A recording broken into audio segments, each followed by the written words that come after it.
ED के पूर्व के जो चीफ थे उनको एक्सटेंशन पर एक्सटेंशन देते रहे। बाद में माननीय सर्वोच्च न्यायालय ने जब कड़ी टिप्पणियां की और कहा कि हम अपने स्तर से इस पर फैसला ले लेंगे, तब जाकर के इन्होंने एक्सटेंशन देना बंद किया। इसी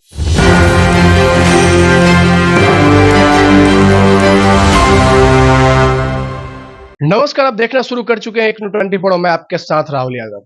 जैसा कि मैं आप बता दूं कि कल राजद सुप्रीमो लालू प्रसाद यादव जी को ईडी कार्यालय बुलाया गया। उनसे 4 घंटे की लंबी पूछताछ चली। ईडी के जवाबों को लालू यादव ने प्रखर रूप से जवाब देते नजर आए। इन्हीं सब मुद्दे पे बात करने के लिए हमारे साथ राष्ट्रीय जनता दल के प्रवक्ता एजाज अहमद सर है। सर, जिस तरह से लगातार राजद के बड़े नेता लालू प्रसाद यादव जी, फिर माननीय राबड़ी देवी जी, तेज प्रताप यादव जी को लगातार ईडी का समन जा रहा है, लगातार उनको बुलाया जा रहा है, पूछताछ चल रहा है। आखिर चुनाव से पहले लालू यादव जी को बार बार ईडी कार्यालय बुलाना क्या साबित करता है? देखिए, इस तरह के मामले कहीं ना कहीं Bharatiya Janata party vendetta politics के तहत करती है। आपने देखा होगा झारखंड के चुनाव के पहले भी इसी तरह का प्रयोग किया, दिल्ली चुनाव के पहले भी इसी तरह का प्रयोग किया, और अब तो आम लोग कहने लगे हैं कि लगता है बिहार में चुनाव है, इसीलिए एजेंसियां सक्रिय हो गई है।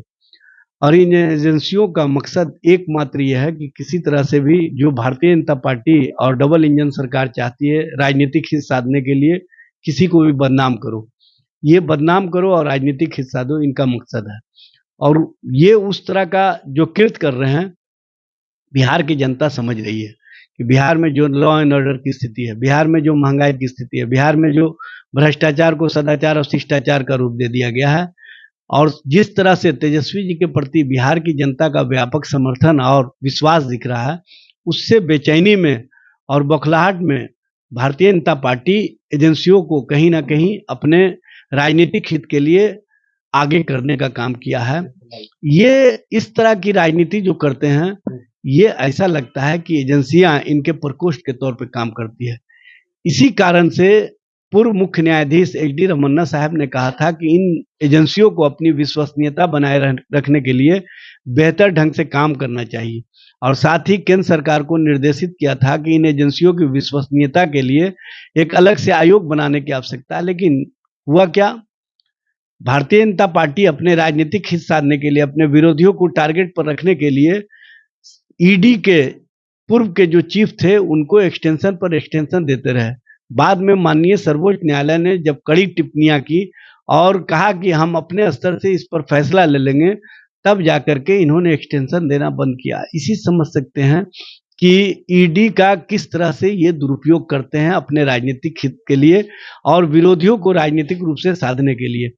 और जो कन्विक्शन रेट है ईडी का, उसमें है 0.05%, यानी कि 99.95% लोगों को सजा नहीं हो पाती है, मामले कोर्ट में नहीं टिक पाते हैं। कारण ये है कि ये वेंडेटा पॉलिटिक्स के तहत छापामारी की कार्रवाई करते हैं, पूछताछ के मामले बनाते हैं, और इस तरह का मामला करके ये राजनीतिक लाभ लेना चाहते हैं। भाई, परेशान ही नहीं करते हैं, ये दो तरह का काम करते हैं। एक तो अपने राजनीतिक विरोधियों को साधने के लिए इन एजेंसियों का इस्तेमाल करते हैं। अगर कोई सध गए तो उनको अपने वॉशिंग मशीन में ले जा करके ये उसको सदाचार और शिष्टाचार का रूप देते हैं। यह स्पष्ट रूप से दिखता है। जैसे अजित पवार, हेमंत बिस्वा शर्मा, नारायण राणे, इन लोगों के बारे में सबको पता है कि जब ये विपक्ष में थे तो ये लोग सबसे बड़े भ्रष्ट थे। प्रधानमंत्री ने सार्वजनिक सभा में कहा था कि अजित पवार देश का सबसे भ्रष्टाचारी है, और नेशनल करप्ट पार्टी एनसीपी को बताया था।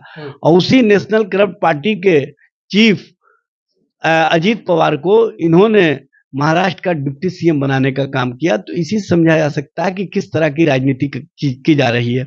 और जो अभी वर्तमान में मुख्यमंत्री हैं, ये कहते थे चक्की पिसिंग पिसिंग पिसिंग, और वो चक्की पिसिंग वाले इनके बगल में बैठ जाते हैं और ये चक्की पिसिंग वाले अजित पवार का तारीफ करते हैं। तो इसी समझ लीजिए कि इनका राजनीतिक वेंडेटा किस तरह से चल रहा है। ये राजनीतिक रूप से साधते भी हैं और राजनीतिक रूप से बदनाम भी करते हैं। इनका मकसद एकमात्र ये होता है कि किसी तरह से जिन राज्यों में चुनाव है उन राज्यों में चुनाव हम जीतने का काम करें, और चुनाव जीतने के लिए ये हर तरह का हथकंडा अपनाते हैं। तो देखिए इन्होंने साफ-साफ कहा कि देखिए जो ईडी, सीबीआई जैसी स्वतंत्र संस्था थी, अब वो रही नहीं। अब ये वो एक विशेष पार्टी के दौर पे काम कर रही है। उन्होंने कहा कि देखिए बिहार में विधानसभा चुनाव है और लालू यादव को झुकाने का ऐसा प्रयास किया जा रहा है, लेकिन लालू यादव जी झुकने वाले नहीं है। बाकी इस वीडियो के लिए आप क्या सोचते हैं अपनी प्रतिक्रिया कमेंट बॉक्स में जरूर बताइएगा। तब तक के लिए देख रहे थे टेक्नो24 मैं आपके साथ राहुल यादव।